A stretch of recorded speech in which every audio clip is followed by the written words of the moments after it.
Okay. Dear colleagues and dear students, we're very happy and honored İstanbul Bilgi University. A very special thanks goes to our organizers for this event, Bilgi Entrepreneurs Club. So as we all know, Sheryl Sandberg is the CEO of Facebook, but she also worked as an executive at Google before. She served as the chief of staff at the US Treasury Department, but she's also the author of this book, Lean In. Probably you all know about the book, which is currently translated into Turkish as well. So Lean In is an autobiographical book where she talks about the hurdles she had to go through to survive and succeed in the business world as a woman, and how she finally broke the glass ceiling. But she's also the founder of leanin.org. It's a non-profit foundation. We have these like self-organized groups called Lean In Circles. We just met one downstairs, so there's one group in Turkey as well. So these groups gather together and use materials provided by the foundation and share stories of leaning in. So I've heard like men are stepping into these circles as well. Is that right? So that's also very exciting. But before I invite our guests to the podium, I would like us to take a moment and ponder women's condition in Turkey.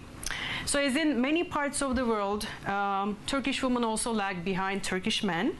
But some socio-cultural practices and restricted professional advancement add to Turkish women's predicament. So as most of you probably know, only 29% of adult women are in the workforce. But women's share of legislators and senior officers is only 10%. Another very striking number is that about 30% of Turkish women are forced to marry before they turn 18, which keeps them out of the workforce. And again, unfortunately, Turkey ranks 120th out of 136 countries in the Gender Gap Index. So Turkish women definitely should start leaning in. Ladies and gentlemen, Sheryl Sandberg. Round of applause. Thank you. So it is, my mic on? Yeah, okay, light. Oops, okay. It is great to be here today. Thank you all for coming. I want to thank the chairman of the Board of Trustees, who I know is here today. So one of the problems with speaking at universities, which I now do pretty frequently, is it makes me feel really old, which is pretty similar to working at Facebook. At Facebook, and I'm not exaggerating, every so often, pretty frequently, someone walks up to me and says, "Can you try this? We need to know how old people will use this feature." It's unbelievable. People, Mark including, Zuckerberg, our founder, have looked at me and said, "What was it like being in college without the internet?" As if there were horses and buggies. No horses and buggies. I really want to thank all the men who are here today. Gloria Steinem, who is the most famous American feminist, says that if you're a man and you show up to just one event like this, just one, when the inevitable revolution happens, you're going to get a pass. So this is a brilliant use of an hour for all of you. I'm not an expert on Turkey. I'm here to learn. But what I do know is that there's an amazing similarity for women all over the world, which is that leadership is predominantly male all over the world. My daughter, when she was 4 years old, I played a tape for her, a song of all the American presidents. And she listened to the song and she looked up and she said, "Mommy, why are they all boys?" You have had a female prime minister, you've had one. We've never had a female president in the United States. But in all the countries in the world, there are only 18 that are currently run by a woman. If you look at the top companies in the world, including the Vista 100 here, 4% are run by women. What worries me about this is that we're so accepting of the status quo. And we celebrate these really small achievements for women as if they're enough. In the United States, in the last election, women won 20% of the seats in the US Senate, 20%. And the headlines all over were, "Women take over the Senate."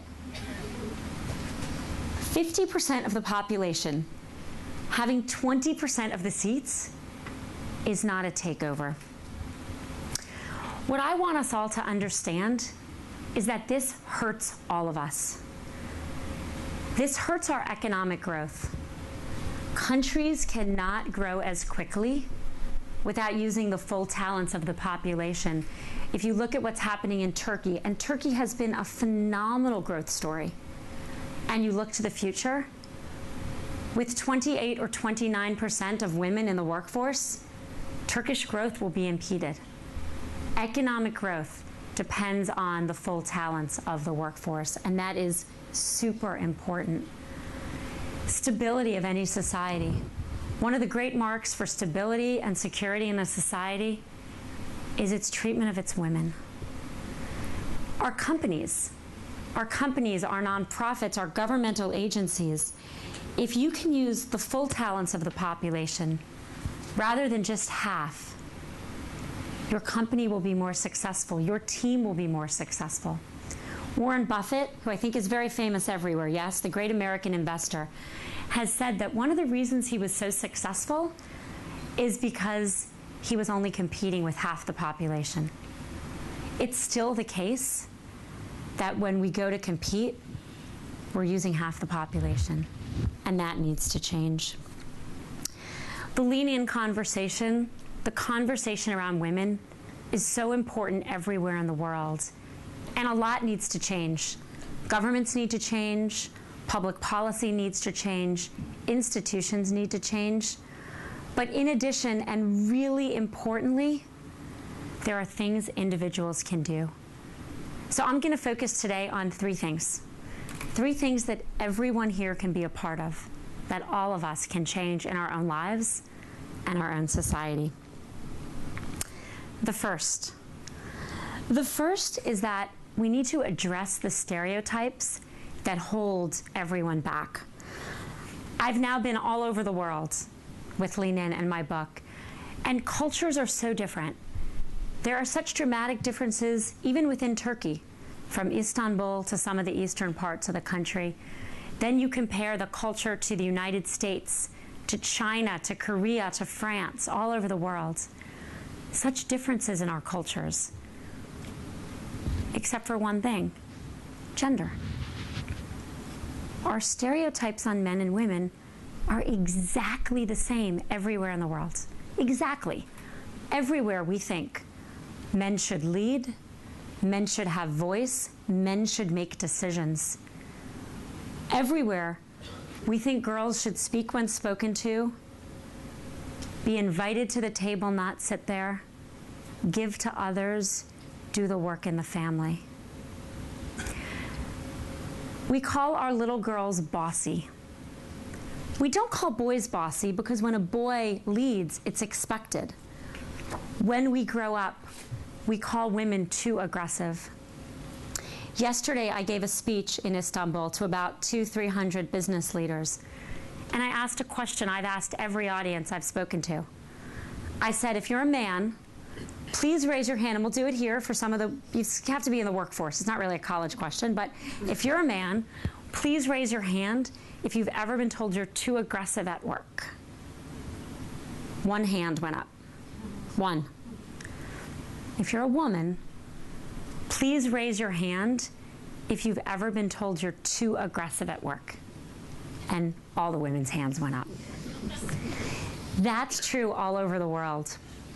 At my wedding, I'm the oldest of 3 siblings. I have a brother and a sister. My brother and sister stood up and said, "Hi, we're Sheryl's younger brother and sister. But we're not really her younger brother and sister. We're really her first employees. Employee 1 and employee 2. Because Sheryl never really played as a child. She just organized other children's play." And it's funny, but that joke wouldn't have been made of a man. These stereotypes cause men and women to be treated very differently. When men and women, or boys and girls, perform at the same level, everyone remembers the men's performance slightly high and the women's slightly low. Study after study of gender-blind admissions improve outcomes for women. So, if you audition orchestra members behind a screen, you hire more women. If you grade papers with no names on them, women get better grades, and so on and so on. Why? Because we systematically bias for men and against women, all of us, men and women alike. We also ascribe success very differently. If you ask a woman why she succeeded, if you ask a man, sorry, why he succeeded, men own their success, and that's a good thing. They think it's because of their own skills. If you ask a woman why she succeeded, she'll say, help from others, getting lucky, someone was calling out, exactly right, chance, you just said, getting lucky, and working hard. Now, those differences are really profound, because if you think you succeeded because of yourself, you can bring yourself to the next opportunity. But if you think you succeeded because you got lucky or someone helped you, that might not show up the next time. So systematically, men apply for jobs, promotions, run for office when they meet some of the criteria. Women, when they meet all of the criteria. My colleague from Facebook is here with me, Charlton, and he told me a story just a few weeks ago. There's an internal job at Facebook. We post our jobs internally and people can apply. And the job called for 4 years of experience. And so a friend of his, who's a woman at Facebook, who's been there 2 years, came to him and said, God, I'm interested in this. I want to figure out what I can do to apply in 2 years when I have the right years of experience. And Charlton looked at her and said, I would just apply now if I were you. They might take you. And that's exactly right. Because of these differences, men systematically have more self-confidence than women. All over the world, when I do meetings, I watch where people sit in the room. At the same level, more men sit at the center and the front, and more women, even when they're just as senior, sit on the side and the back. When I do Q&As, more men ask questions. When it comes to present, more men than women want to present.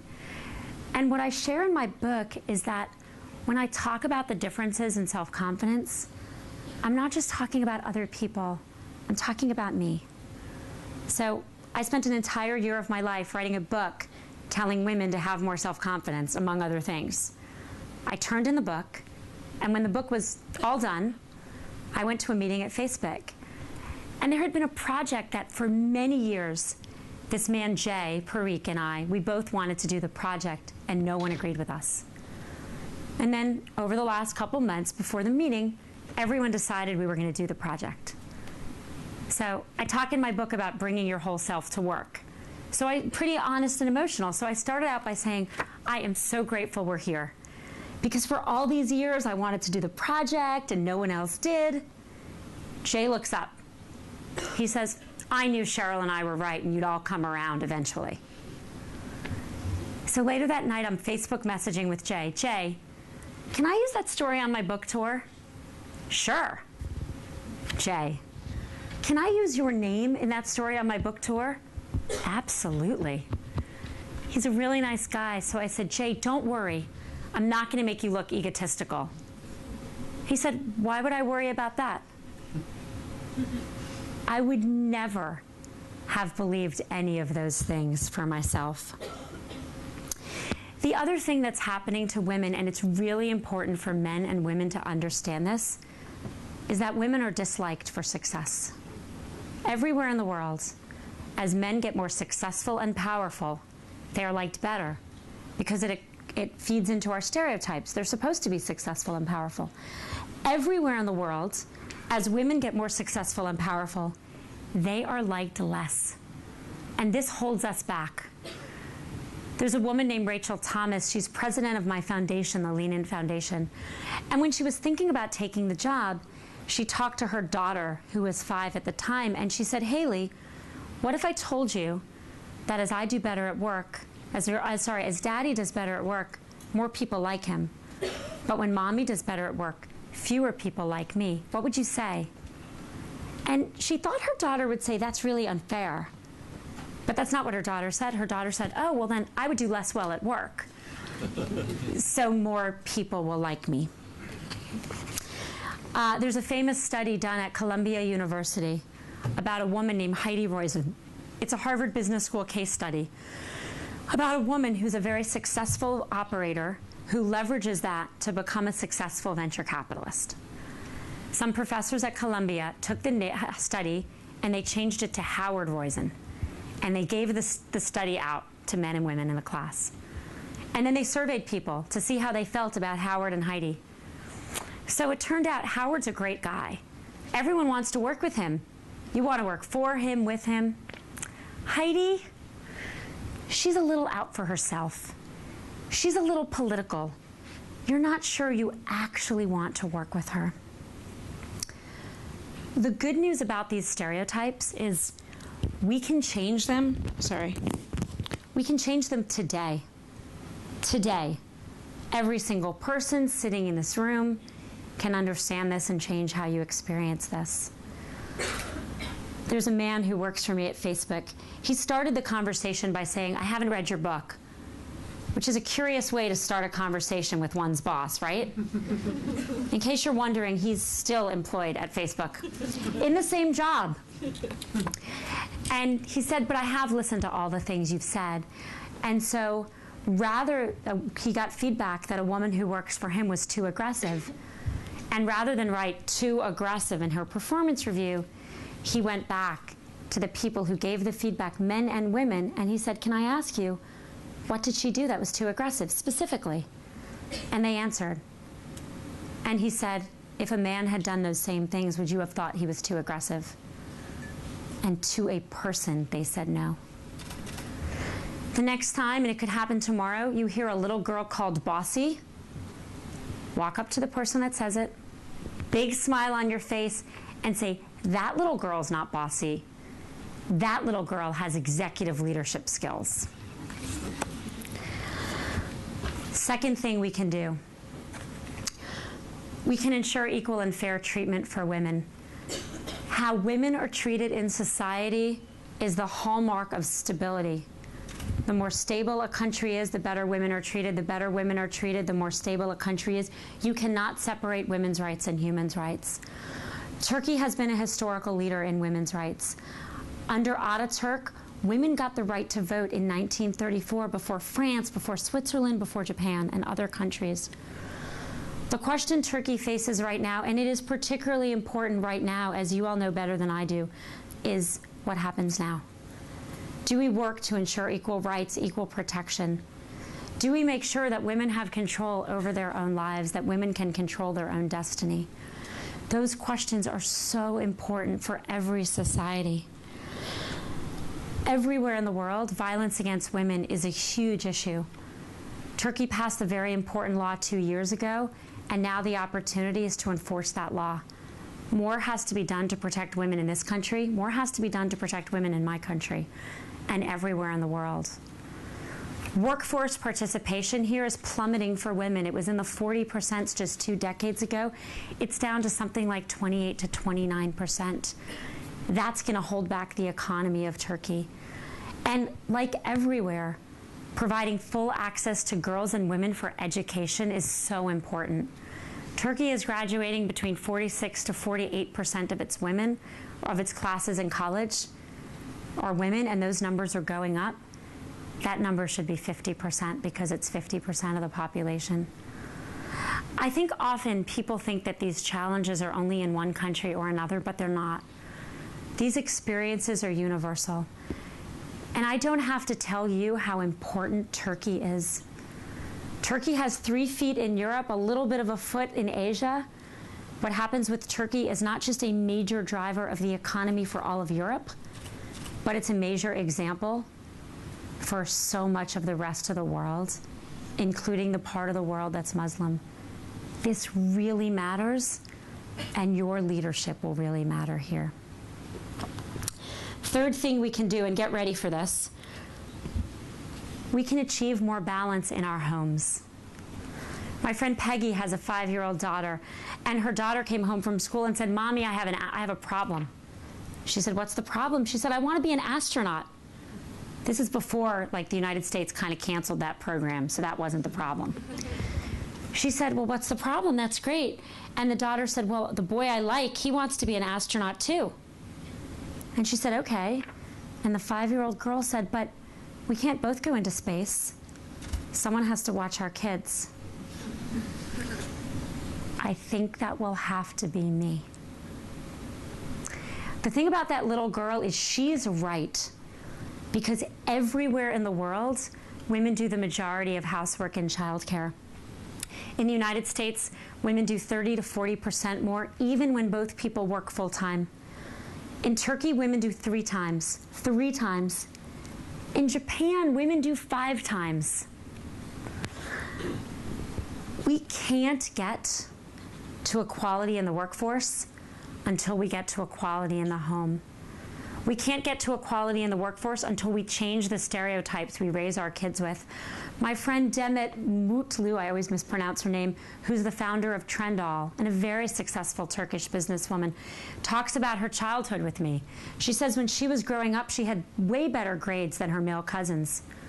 But every time grandma came, her grandmother would ask her male cousins about their grades and give them computers and gadgets, and ask her about her dresses and give her teacups. And the messages were so clear from her childhood, messages she felt she had to fight against. There are really important reasons for men to do more. When men do more in marriages, those marriages are happier, lower divorce rate, more marital satisfaction. I tell men all over the world, if you want to do something for your wife tonight, no flowers. Do laundry. Do dishes. Your wife will be happier, and I mean it. Importantly, and this is so important for what we'd consider Generation Y or millennial men, the men who are here in school, your children depend upon your involvement. Anywhere in the world, at any income level, at any education level, no matter how active a mother is, the #1 thing you can do to improve outcomes for your children, happiness, educational attainment, professional success, is have an active father. More active fathers change their children's lives. Now, it may seem very far away for you, but this will happen sooner than you think. I want you to know that I know how implausible it seems that this can change. And I get that I'm an American woman standing here talking about the construction and the breakdown of work in Turkish families. But I know how important this is, not just for women, but for you. And I've seen this change in 1 generation. My grandmother in New York City didn't drive. It was perfectly legal for women in the United States to drive. All of her friends drove. But she didn't drive because my grandfather didn't think women should drive. And I grew up in a very traditional household. My father worked outside the home. My mother made dinner. My father wanted it hot. It was hot. And it changed. It changed in 1 generation. So I really believe this can change. I tell women, so my message to all the women here is, date whoever you want. Don't marry the wrong guy. When it comes time to get married, ask the real questions. Are you going to support my career? A woman named Sarpol, who's the CEO of Vodafone for the entire EMEA and Africa region, wrote the foreword to my book in Turkish. And in that foreword, she talks about it wasn't just her own initiative. It was the support of her father, her husband, and her male bosses and colleagues that got her to where they are.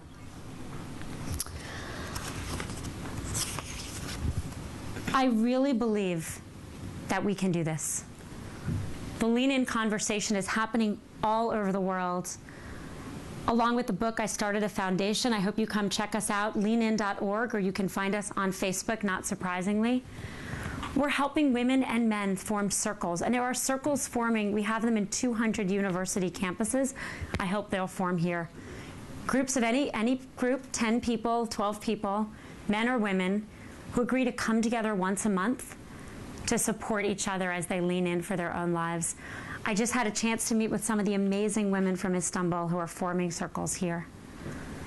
We now have over 13,000 circles in 50 countries. This is spreading so quickly because it changes people's lives. And importantly, men have to be a full part of this. This won't change with women alone. So I want to end by asking everyone here a question.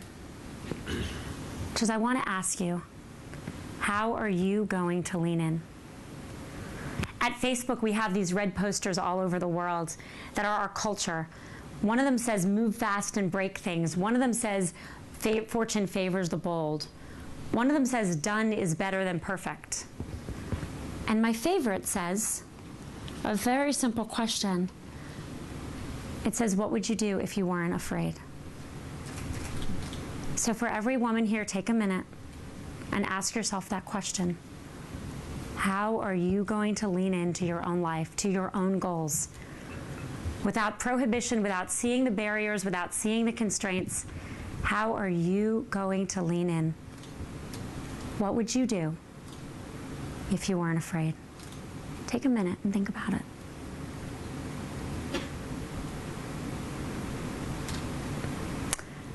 And for every man here, which side of this will you be on? Will you have an equal household? Will you have an equal workplace? What kind of partner, what kind of husband, what kind of father, what kind of colleague will you be? What are you going to do to help make the world more equal for women?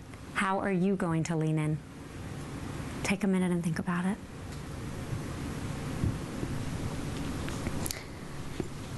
I believe we can do this if we all lean in together. Thank you.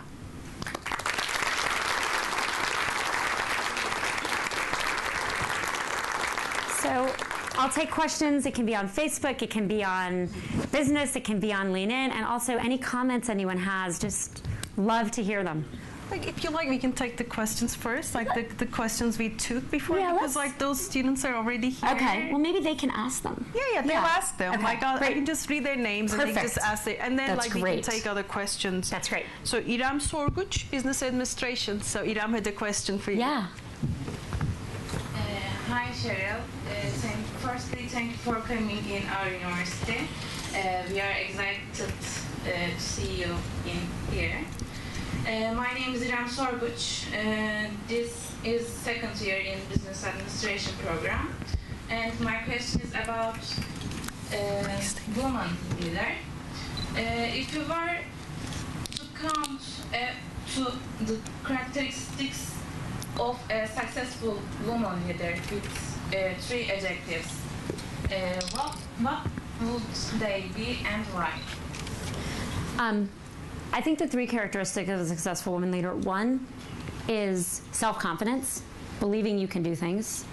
And this is true for men too. The second is not waiting to be self-confident, so sitting at the table or raising your hand. Because if we wait to believe we can do something to do it, we'll never do it, even for me. I still sit at tables I feel like I don't belong at, and I know that needs to change. And the third is harnessing the power of those around you. Great leaders make other people better. Weak leaders make other people worse. Great leaders operate from strength, believing that if they let people have open and free voice, people will follow. Weak leaders clamp down on voice because they are worried that if people speak openly and freely, they won't be followed. The way we run Facebook is really interesting. Mark and I run the company together. We sit at open desks. We have no offices. Anyone can walk up and talk to us. We run a Friday Q&A. Every single Friday, we do an open Q&A, question and answers for the company. Anyone can ask us any question. When people disagree with us, they stand up and say it, they come by, they post it on Facebook and just openly disagree. And we always thank those people. I gave a talk, it was really interesting. I gave a talk to an infrastructure group at Facebook. And I was talking about how I wanted to open infrastructure offices in different parts of the world. This particular case was in Eastern Europe. And then I asked the group what they were most afraid of. And one guy stood up and said, I'm most afraid of an infrastructure team in Eastern Europe, and here's why. Not this part of Europe, different part of Europe, not Turkey. And he explained it. And he basically stood up and told me I was wrong in front of 200 people. And what I did was I thanked him publicly. I posted the story to the entire company, thanking him for speaking up to me. And then I told the story at Q&A. So I wanted him to get as much praise as possible for standing up to me. because I want to encourage those voices. Because the problem with becoming a leader is that if you're not careful, everyone will tell you exactly what you want to hear. You were great today, really. And then you stop getting better. So those voices, harnessing those voices, giving people real power to speak is so important. Okay, so we have a question from Mustafa Gökcan Kösen. Mustafa, where are you? Okay, so Mustafa is at the International Relations and Psychology Department. He's a double major student. Yes, please. First of all, welcome to our university. Thank you. I was really impressed your interview yesterday with Cüneyt Özdemir in CNN Türk.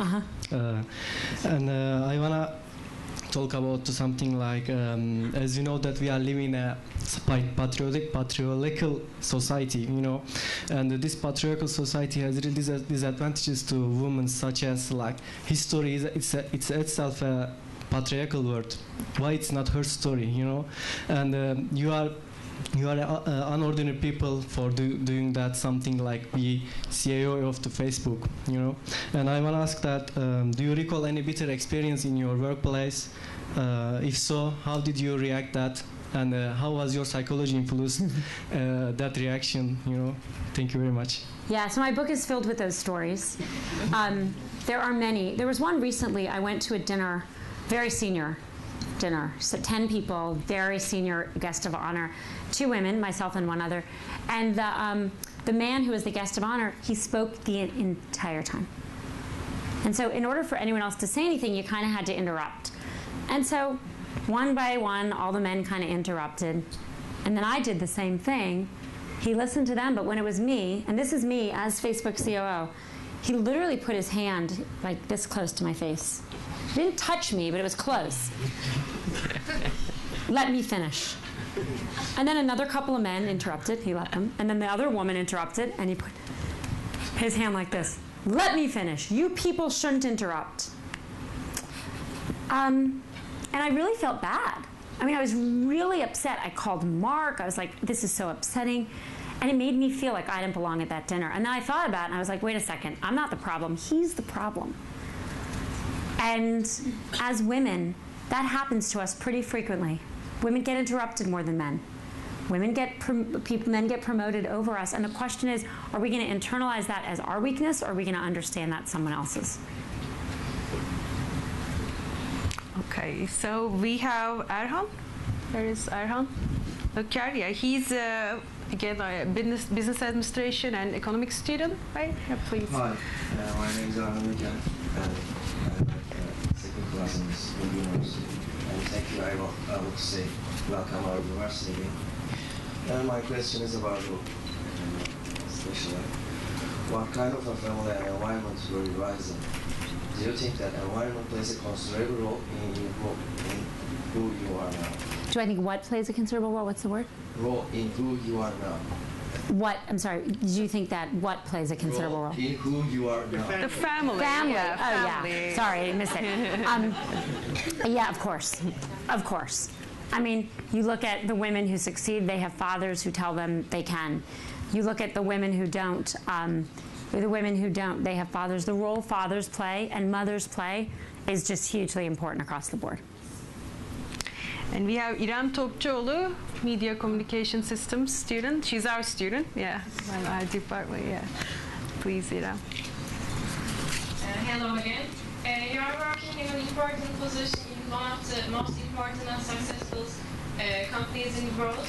And in your path, what was really difficult for you as a woman leader in relationships or friends or family?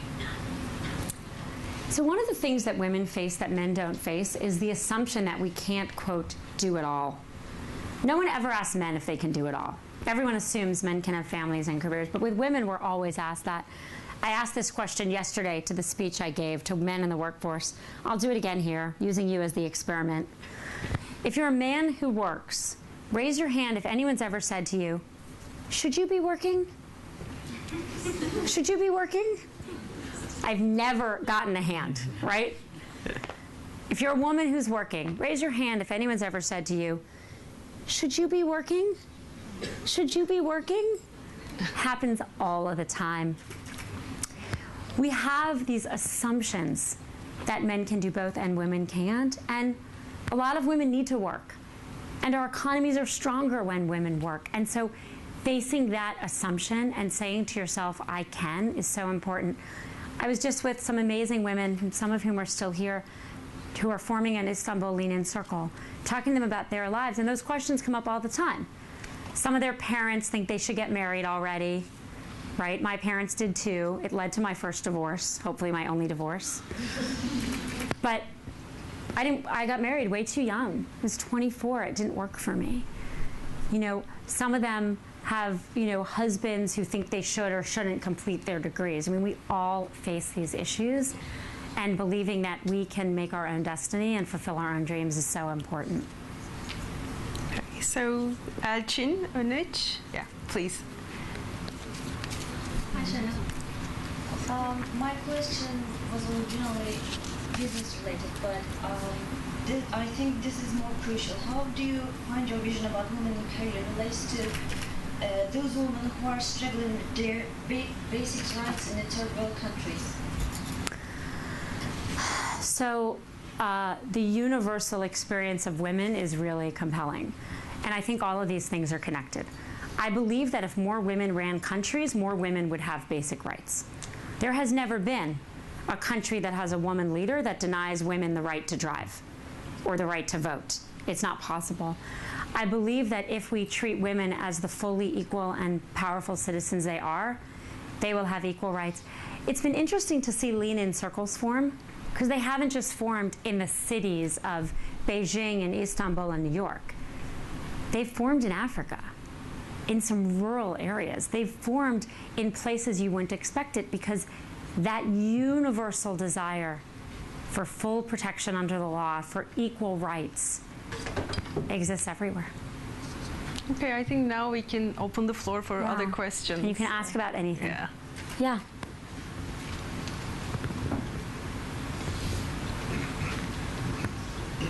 Thank you very much for coming. I think this book, as a communication of all these upper middle class women concerns and experiences, does not really reflect the experiences of local human majorities in most of the countries.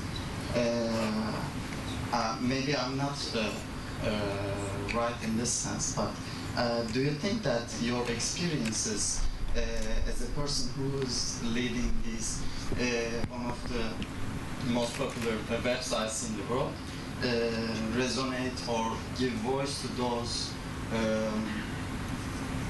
local women who face extensive violence and maybe face structural preventions, I mean, in their everyday life? When they read your experiences, do you think that they will feel what you are giving to them? So, thank you very much. Yeah, as one person, of course, my experiences is not the same as others. I'm American, I work in a business. I obviously have, you know, opportunities others don't have. But I really encourage you to read the book, because I think if you read it, you'll find in there how universal the experience is. One of the things that made me write the book, and I write about this in it, is I met Lima Bowie. Actually, the night before she won the Nobel Prize, and she won the Nobel Prize for helping to lead the women's revolution, which overthrew the government of Liberia. And I did a book party for her in my living room, California.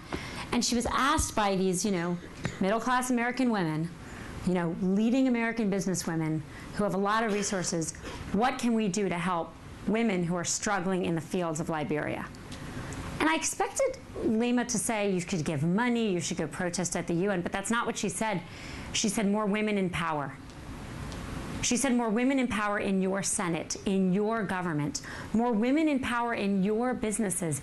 We need a leadership change in the world for women, because we will never get to equal rights for women unless there are more women in positions of leadership. And so I deeply believe that there's no one solution to the struggles, and I deeply believe that the struggles of the women that are living in the fields of Africa, or that are, you know, the subject of honor killings and the terrible things that happen to women all over the world, those are connected. They're not the same as an American businesswoman faces, but a world that was run half by women would change those things, and that's how we're going to get there. Deeply believe this. Yeah. So firstly, thank you for coming to Turkey. I wanted to ask, firstly, I wanted to say I hope that you do return to politics. Mikey, just kidding. I wanted to say I hope you do return to politics at the Treasury or elsewhere in the United States. And then I had a question on this new generation of billionaire philanthropists that we're seeing, yourself included, Omidyar, Gates, Buffett, to name a few. I'm wondering what it is now that's happening in the world that we have a new generation of incredibly successful business people. They're choosing to give back either through women's rights or through African health, microfinance, etc. So I'm not a great historian of philanthropy, so I don't know what happened. But I think what happened is that in the past, people that became really financially successful were often way older because it just took longer. So you look at the resources of someone like Mark Zuckerberg, he's 29. That didn't happen in the past. And so I think, you know, increasingly people like Mark is very philanthropic, I'm very philanthropically focused. I think understanding that you can't wait. The goal is not to work, you know, amass whatever resources you're going to have and then give them away when you're 70. That's not going to work because the world needs us now. And so I think people who feel like the businesses they work at have changed the world really want to impact the world in other ways. I think Mark and I take very seriously kind of the opportunity we have. He's very focused on education and immigration issues in the United States.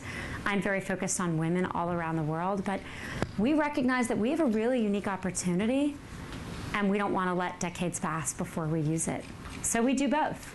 And sometimes people say, how can you do both? We do both. And I think that really matters. Yeah, we'll pass the mic right there. Go ahead. Definitely keep it. That's my husband. Keep it from him. Oh my God. Definitely keep it. Hello. I was thinking about women are said to be emotional. So do you think that it will affect the leadership styles of women? Today with my coworker I had a conversation and he said that women could be not bad but too emotional. Leaders, yes, because they can make their decisions by their emotions, their relationships. Do you think it has an effect? Yeah. So it's very interesting. Two kind of separate thoughts that combine to this. One is that is one of the historical reasons women shouldn't have been empowered. Don't let a woman have her finger on the atomic bomb. She'll press it when she's in a bad mood. We see no evidence of that. We see no evidence of women who are in leadership positions being too emotional. In fact, we see that people who are working with senior women, those companies have better outcomes, not worse. Those countries often have better outcomes. So we see no evidence of that. The second is that one of the most common misperceptions of my book, there are several, but one of the common ones is I'm telling women to be just like men. Lean in means buck up, don't ever have kids, ignore your kids, right? Like just be just like a man, be tough like a man. That's not it at all. If you read my book, I talk about crying at work. This got reported in the US press everywhere as Sheryl Sandberg cries on Mark Zuckerberg's shoulder. Could not have been further from the truth. I don't want, but I've cried at work, and I've admitted that. I leave work at 5:30 to have dinner with my kids, and I've said that publicly. I got flowers from a stranger saying it was helpful. The general counsel of Yahoo years ago called me and said, everyone in my department is now leaving at 5:30. Thank you very much. They all walked up to me and were like, Sheryl Sandberg leaves at 5:30. I'm out of here. But I think we can be our full selves. I think we can be mothers and great professionals. I think we can be emotional and use that emotion appropriately to do our jobs. Thank you. Yeah, I was just going to say something that's sort of connected to this, actually pretty well connected to this, that the idea of being a mother and a professional is an idea, but no one ever, as you said before, talks about being a father and professional. Yes. All the senators in the Senate now are fathers. Correct. No one ever says, like, how do you manage being a father and a professional? And I'm wondering to the extent to which, like, the sort of upper echelons of executive structures in companies have been male-dominated for so many years that sort of a male culture has been created, and gender-specific cultures like that tend to be kind of weird and stupid. And so I think, like, we have to also be very careful not to privilege this existing male culture and let the women that are now coming into this echelon influence that culture, and for men to not be afraid of, like, learning from these women who are coming into these positions of power. Yeah, I mean, I love that and really agree. In the United States, 4% of the parents who are full-time in the home are men. Here it's even lower. It's basically no one. But 4% is not really that high and not that different from 0. I do think finding your voice as a female business exec or a female government official is hard. It took me a long time to speak out as a woman. I spent most of my business career never speaking about gender. I mean, you don't say you're a woman at work because someone might notice you're a woman. Or the person across from you will think you're whining or asking for special treatment, or in the United States about to sue them. And so you don't talk about gender. And I think the process for me of asking myself what I would do if I wasn't afraid was that I would find my voice on women. And it's only in the last 4 years I've spoken out. So, do you think, like, there was any, like, feeling of, like, you were betraying the class of people that you were joining? Like, now you're in the club, so shh, don't talk about any of this stuff, or, Yeah, that is a very... There was a lot of debate around my book. Some of it's thoughtful, some of it's not. One of the most thoughtful things anyone wrote is someone actually wrote, she's a traitor to her class. It's interesting, right? She's a traitor. The system works for her. Why is she trying to change it? It is unusual. It is unusual to have a woman in work or a business person try to dramatically change a structure that benefited them. But I do think that's what needs to happen, and I think more and more people are doing it. This is not just me. There are more and more people, men included, who are saying, I want to be a good father too. There are men, John Chambers at Cisco, Bob Moritz at PwC, running these huge international conglomerates who have stepped out and said, we're going to do this because I want to be a great father and because it's going to make my business more successful, because we're going to attract the best talent from all over the world. So I think it's a great point. Yeah. Hello, I'm Güney. Thanks for coming, first of all, and I would like to thank to my university, as they're already bringing a lot of huge names, and it's quite a rock star in Turkey when it comes to bringing such famous people. It was interesting because I was just going to talk about one of the inspiring people that I know for my own life, and the questions were apparently taken before, and it was interesting to observe that most of them were studying business, and this is what happens to me personally in my life, because I'm studying comparative literature, and I'm active, and I'm kind of interested in startups and involved in a way, and every time I have a conversation with somebody about startups, and they say, okay, so you're studying comparative literature, and where does this startup interest come from?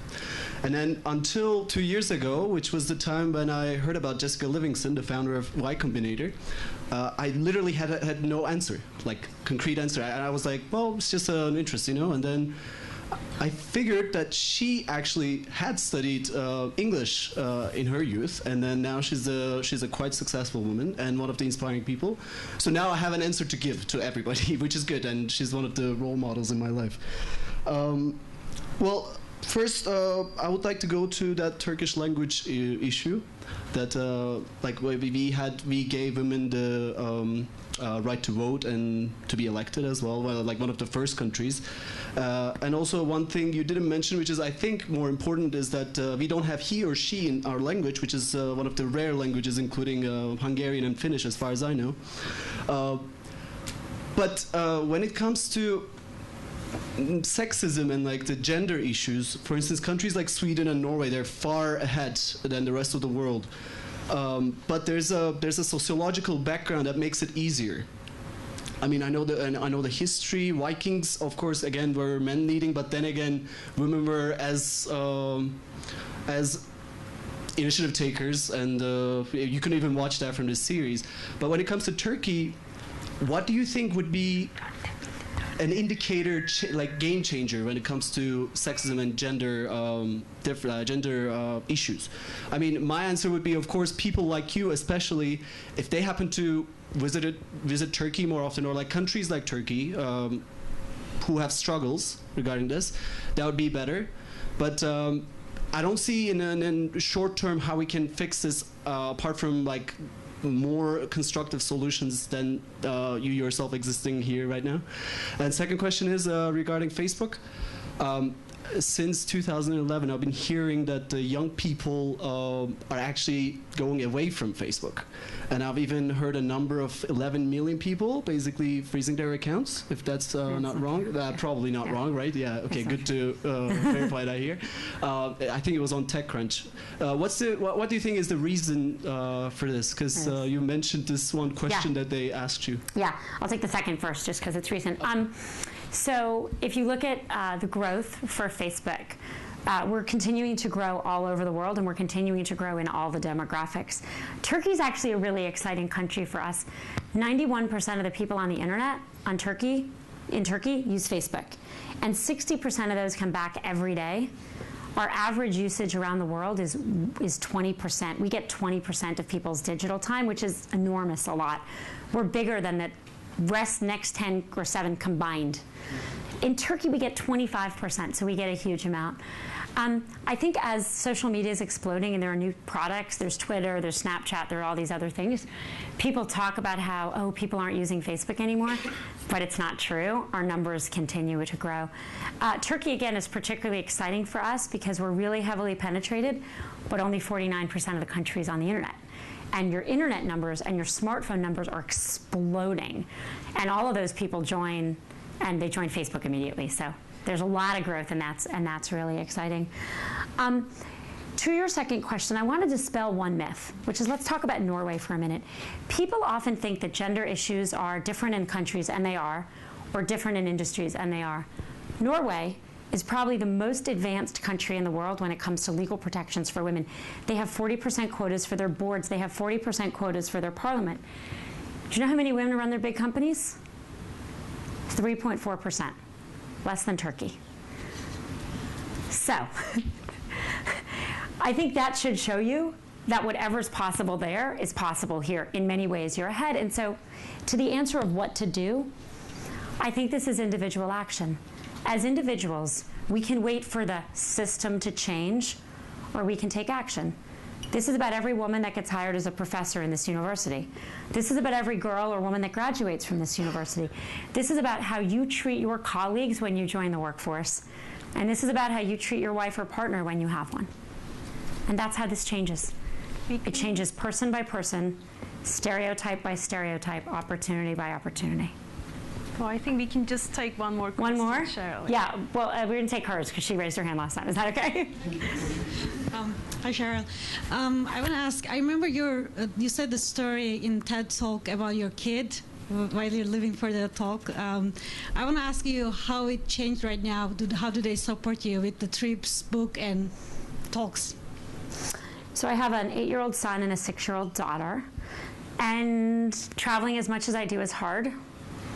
It's why when I'm home and in town, I go home for dinner. I'm home. I take them to school in the morning, and I'm home for dinner at 6, which is something that I didn't think I could do and keep my job, but I did, and it's working. What I try to do is explain how important it is. So because they're in school right now, I couldn't take them here, but I took my children to Japan and Korea for my book launch this summer, and they went to my speeches, and they believe in this. And so they know why I'm here, and they know I'm doing something important for the world, hopefully, or trying. And I think they believe in it too. And so they say things like, come home, mommy, but go do some good.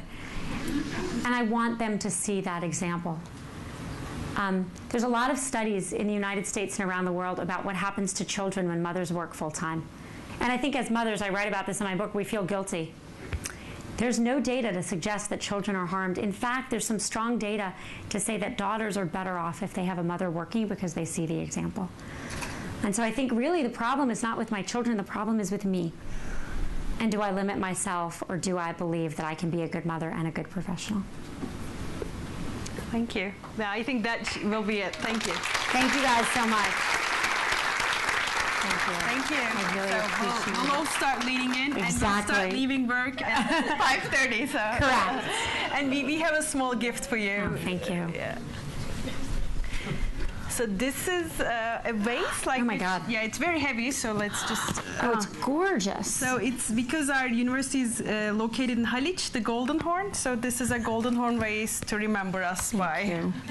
Thank you. It's beautiful. Yeah, I want to look at it. Okay, so just like we move a step further. The picture is the important part.